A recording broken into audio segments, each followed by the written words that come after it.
Tudo bom com você? Voltando aqui para falar mais um pouco de psicanálise. Hoje nós vamos falar um pouco sobre o narcisismo frágil. A história hoje, o tema dela é o espelho quebrado. Nós vamos contar aqui a história de Léo, que tem essa característica de narcisismo frágil. Vamos lá. Léo, ele tinha apenas 6 anos de idade quando ele aprendeu uma lição dolorosa. Ele só existia nos olhos dos outros. Não foi com palavras, foi com o silêncio na mesa de jantar, quando ele estava ali falando sobre o dia, que ninguém levantava os olhos para olhar para ele. Ninguém o prestigiava. Foi também no beijo frio da testa, depois de um dia inteiro de ausência que ele recebeu da mãe. Naquele instante também que ele estava ali com o seu joelho ralado, porque ele havia aprendido a andar de bicicleta sem as rodinhas. Mas sua mãe estava ali no telefone naquele momento que ele veio contar, e ela nem se virou para dar atenção para ele. Ela simplesmente disse: "Agora não, filho." Aí ele esperou ela terminar de ligar. Depois que ela terminou a ligação, quando ela colocou o telefone lá, ela já tinha outro assunto mais importante para tratar. E Léo estava ali com o joelho sangrando e ele se sentiu invisível naquele momento. Naquela noite, Léo teve um sonho. Sabe o que foi que ele sonhou? Ele sonhou que ele era um fantasma, que ele ficava gritando, batia nas portas, mas ninguém o enxergava. Isso era o reflexo do que ele havia passado durante o dia. Já na adolescência, Léo ele se dividiu em dois. Por fora, ele era tímido. Era um garoto do fundão, aquele garoto calado. Mas por dentro, ele era um gigante. Ele passava horas diante do espelho, ensaiando discursos com plateias imaginárias. Ali ele era aplaudido, ele era amado, ele era admirado. Nesse momento, sua mãe, enfim, dizia: "Sempre soube que você era especial." Então, nesse momento, essa imaginação de Léo, ele imaginava que ele tinha que ser especial para sua mãe enxergar. Mas bastava o barulho do ônibus escolar que a fantasia se quebrava.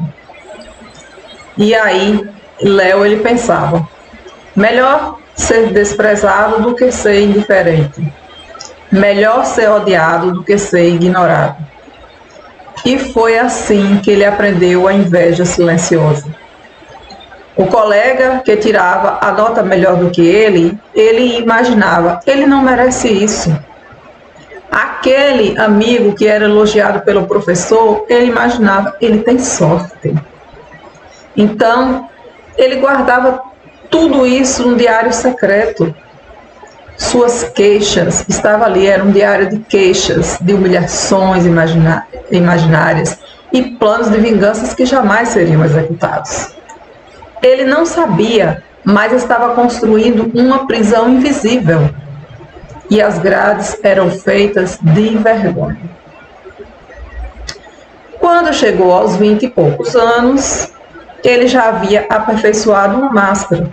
Ele trabalhava no escritório, ele almoçava sozinho, ele era educado, distante, ninguém o odiava, mas também ninguém o amava. Ele era uma paisagem cinza, só que de certa forma ele achava bom, porque se ninguém o enxergasse, ninguém poderia machucá-lo.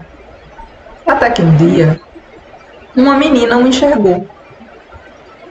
Essa menina era Clara.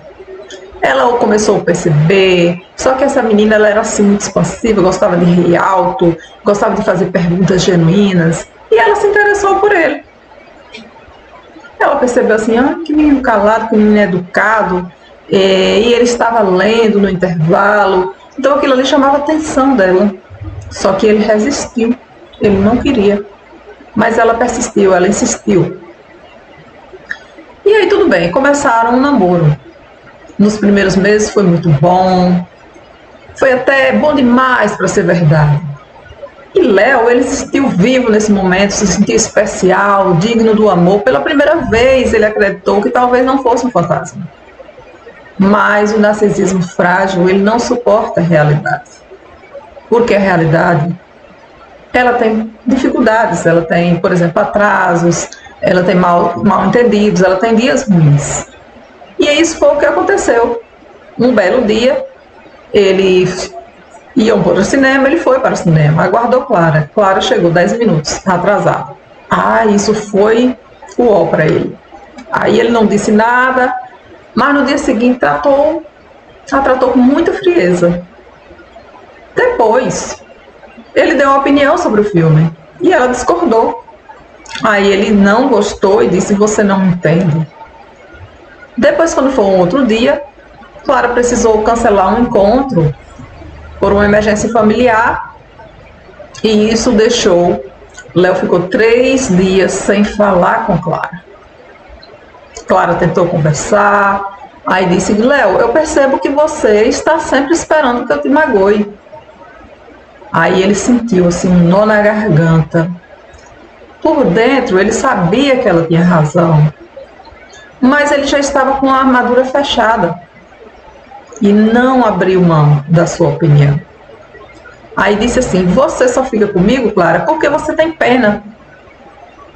Aí Clara ficou chateada, resolveu ir embora, pegou suas coisas, né, e foi embora dali. E deixou ele ali, naquele apartamento vazio, apenas com o seu diário de queixa. Ele tinha mais uma página para escrever, né? Só que, quando isso aconteceu, veio o colapso. E aí, ele continuou ali, trabalhando, pagando suas contas, respondendo a e-mail, mas algo havia se rompido.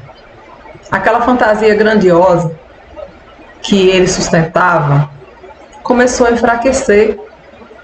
Ele começou a acordar às 3 da manhã, olhava para o teto e repetia mentalmente cada erro, cada pessoa que ele havia afastado. Aí, ele resolveu procurar análise, né, para entender o que estava acontecendo. E lá na análise, né, algumas encontros, algumas sessões, ele começou a perceber que ele tem uma questãozinha chamada narcisismo. Agora, o narcisismo frágil. Nesse momento, ele entrou em choque. Ele: como que eu sou narcisista se eu me odeio tanto? Se eu faço tudo para me prejudicar? Aí, a psicanalista foi de forma tranquila, de forma devagar, ajudando a perceber que o narcisismo não é apenas um amor próprio excessivo. É uma defesa contra uma dor antiga. Você não simplesmente se acha superior no narcisismo. Você precisou se convencer de que era superior para não enlouquecer com a sensação de ser invisível, porque você não era enxergado pelas outras pessoas. Então você precisava desenvolver essa defesa para você sobreviver. Ela explicou para ele que crianças que não são espelhadas, não são vistas, aqueles cuidadores que não refletem de volta os sentimentos que a criança tem, da alegria, da tristeza, da raiva, essas crianças elas crescem com um buraco no lugar da autoestima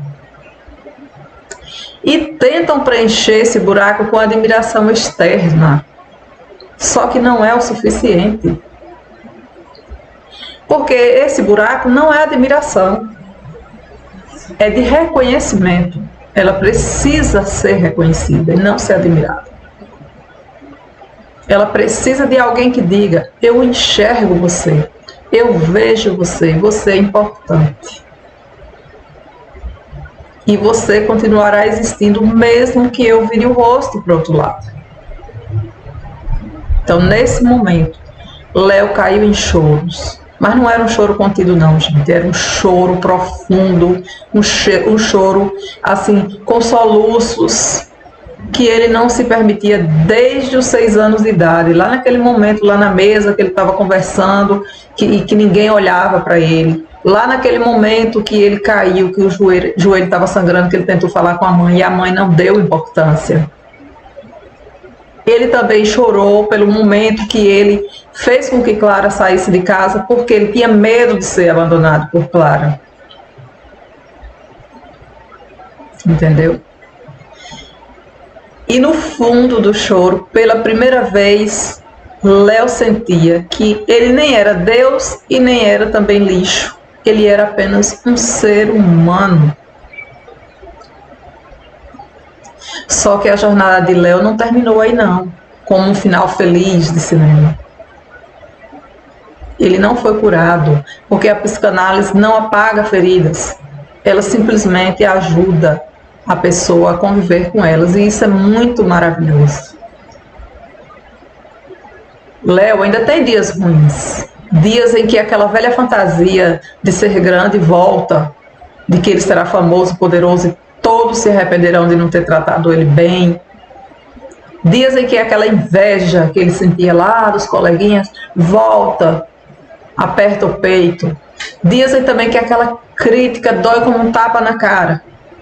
Mas agora Léo, ele reconhece esses pensamentos. É isso que a psicanálise faz. Ajuda você a reconhecer.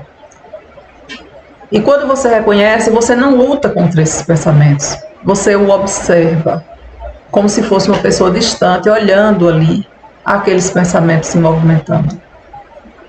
Como as nuvens que estão no céu, você vai observando, e foi isso que Léo fez, e dizendo para si mesmo: isso é minha ferida falando, isso não é verdade.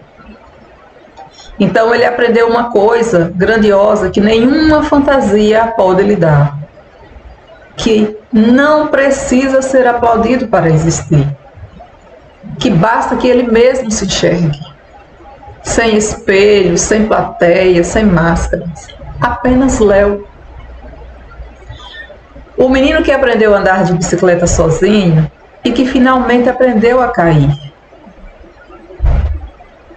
Então essa é a história de Léo, que eu espero que sirva para você refletir. A gente sabe que aqui é uma história fictícia, mas que é a psicanálise nos ajudando a refletir na vida para lidarmos melhor com as nossas dores. Muito obrigada por você assistir e até nossa próxima aula.